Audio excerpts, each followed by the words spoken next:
Daniel, you got some pretty interesting tool here. So. Yeah, today I'm showing off my tank vise, and it's something I've been working on for quite a while. I've been working on motorcycle tanks, and what I came up with was basically a jig to hold any tank there is out there. So it doesn't matter if it's a vintage tank, if it's a Harley Davidson, or if it's a sport bike, or even a vintage motocross bike. Doesn't matter. I haven't been stumped yet. I've been able to mount every single tank to this, and it comes in a couple different parts. I have a whole kit, and it comes with all the nuts and bolts and instruction book and things to come up with any tank that you have to mount on here. The problem with working on motorcycle tanks is that it's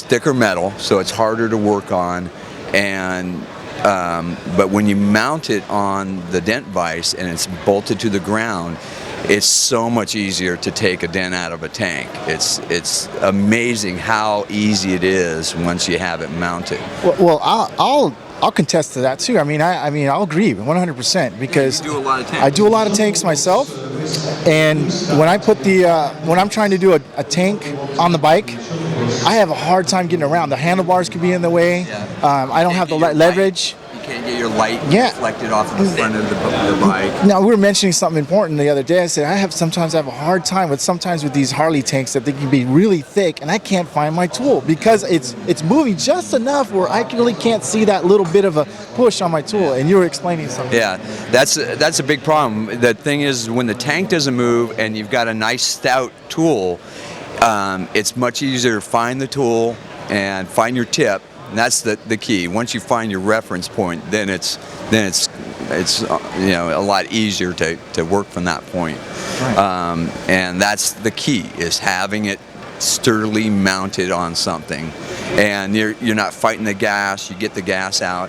The nice thing is I'm busy during the winter with this because the guys aren't riding their bikes. They don't mind taking it off, shipping it to me. So I have guys from all over the country shipping me their tanks.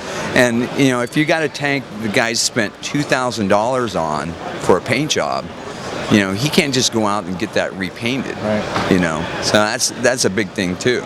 Now I see you have something that goes around the tank, and I'm familiar with what you've been doing right here. And give me some more details about that. Basically, this is to protect the edge of the tank, so you're not bending that edge, and it gives you these little notches, something to leverage with, and so you're not sliding in and out.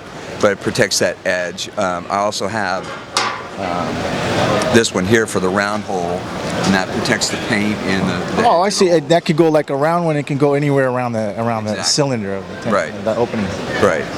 And then I have my set of tools that I designed. All of them have removable tips, removable handles, and they're heat treated, so they're super strong. Yeah, these are beefy. Oh yeah. And you know what? I like the angle because we were just using regular soft tips, and we couldn't always get the angle that you really wanted. Yeah.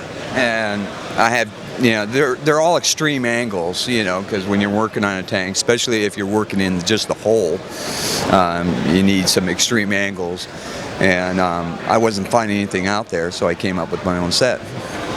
That's fantastic, Daniel. We look forward to it, and I'm sure our viewers, after watching this, they'll know what's going on now. Especially if you're doing motorcycle tanks, this is a very good investment to do, and it makes life a lot easier. So, Daniel, thanks a lot. Thank you, man. Appreciate it.